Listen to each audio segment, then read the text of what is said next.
L'élevage occupe une place de choix dans la première session administrative du secteur ministériel des ressources animales. Au regard du thème retenu par les responsables, il s'agira de mettre un point d'honneur sur la déontologie et l'éthique dans le sous-secteur de l'élevage. La finalité est de combler les lacunes causées par la crise sociopolitique de la fin d'année dans ce département. Zalissa Sanfo. Le ministre des Ressources animales et ses collaborateurs se penchent ici sur le chemin parcouru en 2014. Ils vont aussi tracer celui à suivre en 2015 pour élever les défis du département.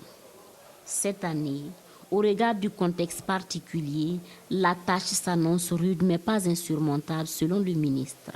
Quant au bilan de l'année dernière, même s'il n'est pas alarmant, il reste en deçà des attentes. J'ai regardé le rapport d'activité. On est à peu près à un taux de réalisation financière de 76%.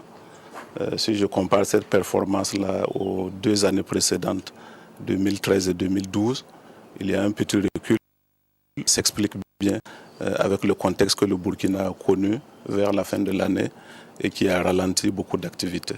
Ce premier conseil d'administration du secteur ministériel de l'élevage soulève la problématique de la déontologie et de l'éthique dans le sous-secteur de l'élevage.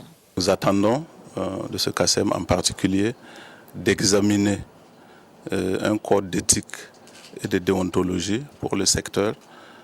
C'est un document qui va être un code de conduite pour le personnel du ministère des Ressources animales afin de mieux servir les acteurs du secteur. Tous espèrent ici que cette rencontre va permettre de jeter les bases d'un élevage moderne afin que les éleveurs puissent produire plus et mieux vivre du produit de leurs efforts.